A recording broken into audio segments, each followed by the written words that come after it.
Kisah Imam Syafi'i. Imam Syafi'i merupakan pendiri dari mazhab Syafi'i, yaitu mazhab fikih yang memiliki pengikut yang banyak.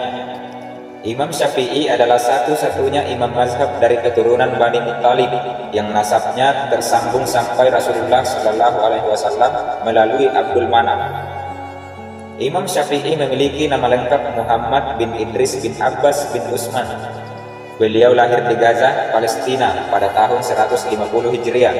Riwayat lain mengatakan di Asqalan, perbatasan dengan Mesir, pada tahun yang sama dengan meninggalnya Imam Abu Hanifah.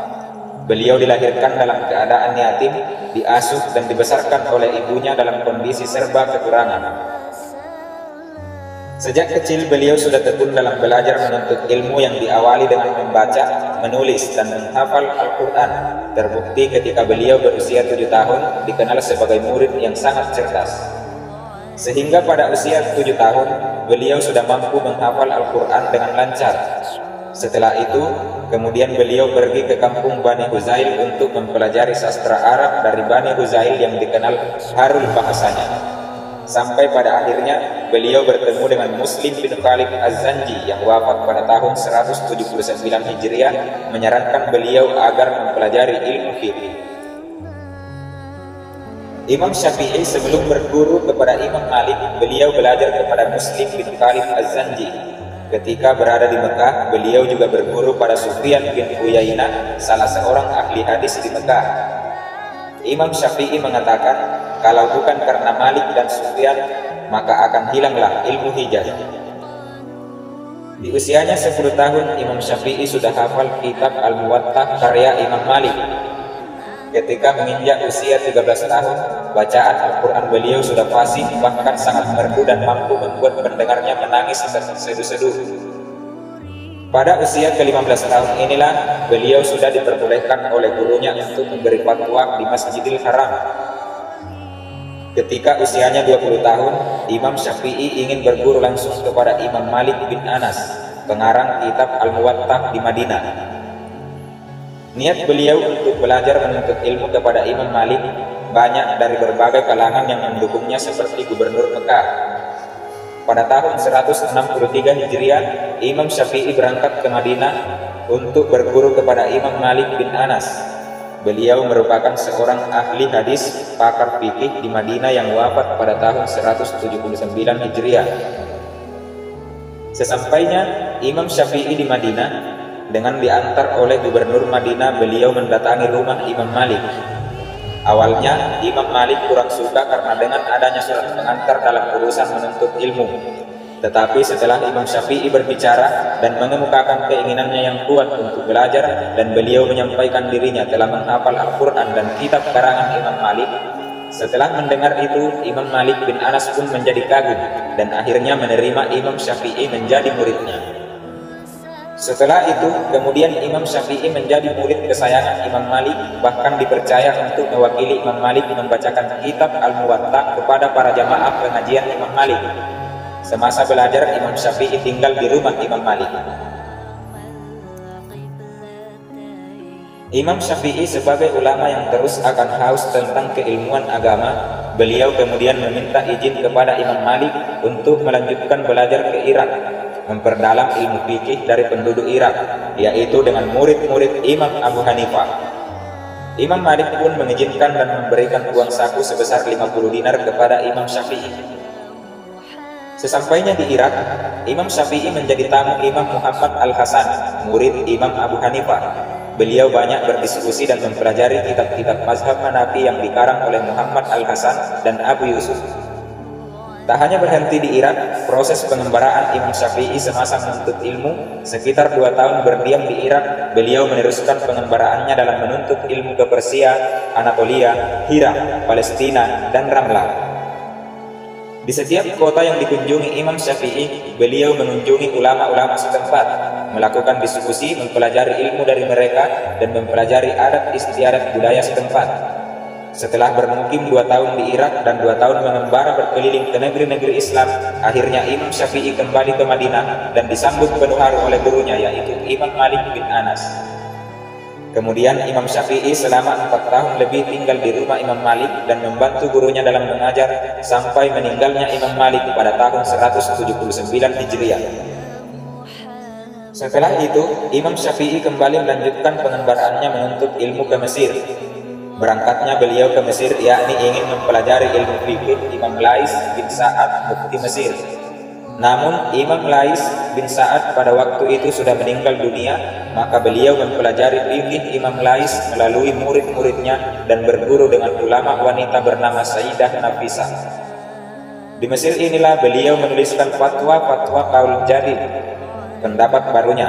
Imam Syafi'i terus mengajar dan menjadi mufti, memberikan fatwa-fatwa di Masjid Amr bin As sampai wafatnya. Dalam metode ijtihad Imam Syafi'i dalam mengajar kepada murid-muridnya, beliau menggunakan 5 metode, yaitu metode Al-Quran, hadis, ijma', qiyas, dan istidlal. Imam Syafi'i banyak melahirkan tokoh-tokoh ulama penerusnya, seperti diantaranya Abu Bakar Al-Humaidi, dan masih banyak lagi yang lainnya.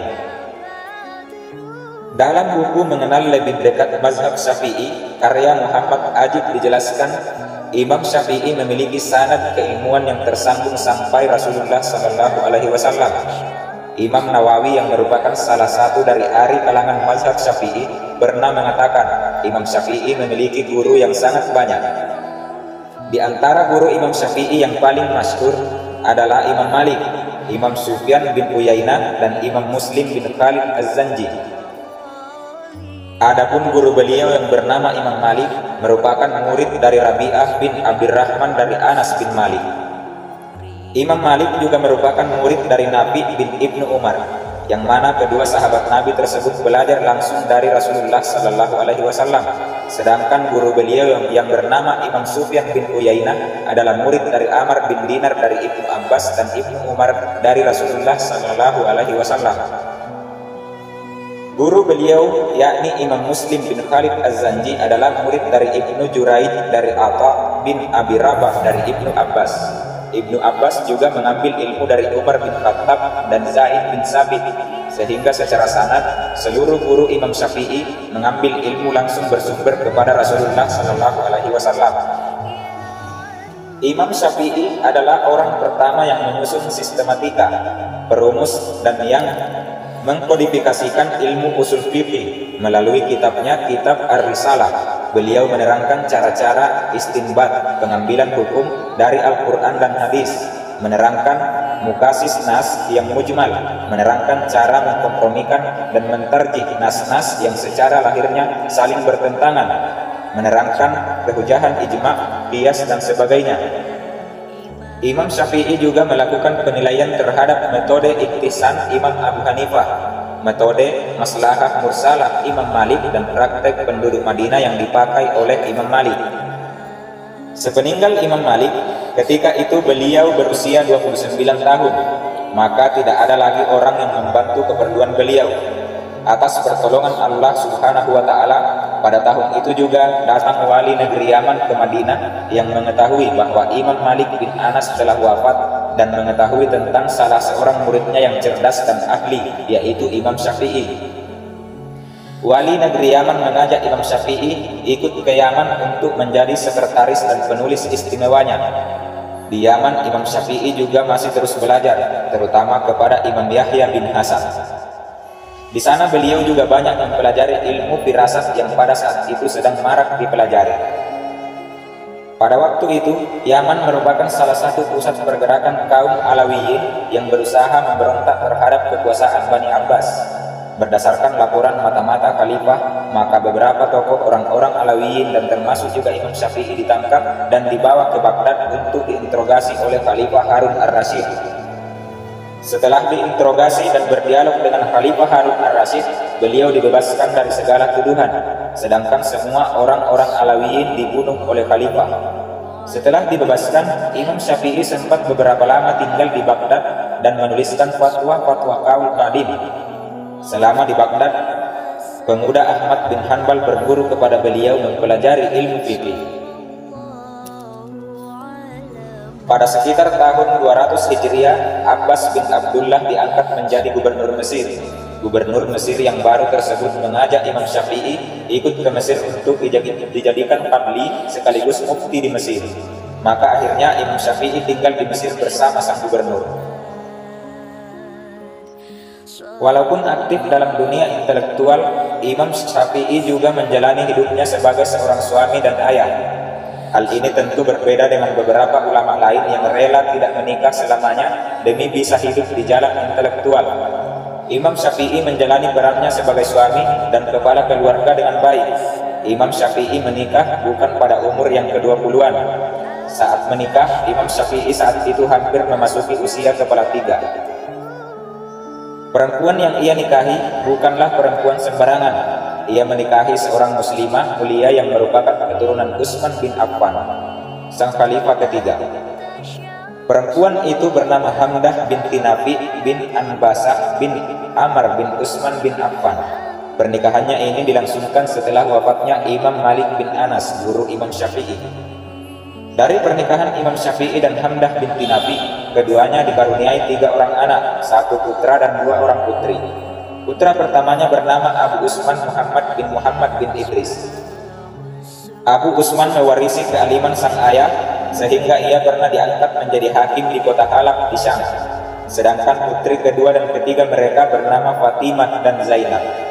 Selain berumah tangga dengan Hamdah binti Nafi, Imam Syafi'i juga menikahi seorang budak perempuan.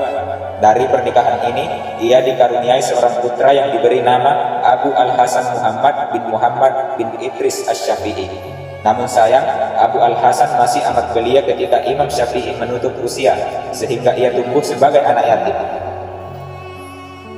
Imam Syafi'i wafat pada malam Jumat menjelang subuh pada hari terakhir bulan Rajab tahun 204 Hijriah atau tahun 809 Miladiyah pada usia 52 tahun. Tak lama setelah kabar kematian tersebar di Mesir hingga kesedihan dan duka melanda seluruh warga, mereka semua keluar dari rumah ingin membawa jenazah di atas pundak karena dahsyatnya kesedihan yang menempa mereka. Tak ada perkataan yang terucap saat itu selain permohonan rahmat dan ridha untuk yang telah pergi. Sejumlah ulama pergi menemui wali Mesir yaitu Muhammad bin As-Suri bin Al-Hakam, memintanya datang ke rumah duka untuk memandikan imam sesuai dengan wasiatnya. Ia berkata kepada mereka, "Apakah imam meninggalkan hutang?" "Benar," jawab mereka serempak. Lalu wali Mesir memerintahkan untuk melunasi hutang-hutang imam seluruhnya. Setelah itu, wali Mesir memandikan jasad sang imam.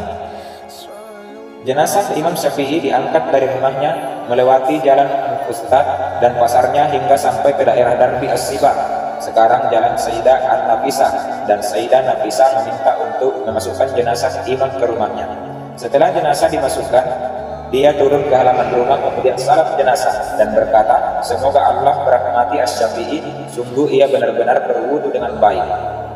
Jenazah kemudian dibawa sampai ke tanah anak-anak Ibnu Abdi Al-Hakam. Di sanalah ia dikuburkan, yang kemudian terkenal dengan Turbah Asy-Syafi'i sampai hari ini, dan di sana pula dibangun sebuah masjid yang diberi nama Masjid Asy-Syafi'i. Penduduk Mesir terus-menerus menziarahi makam sang imam sampai 40 hari 40 malam. Setiap penziarah tak mudah dapat sampai ke makamnya karena banyaknya peziarah.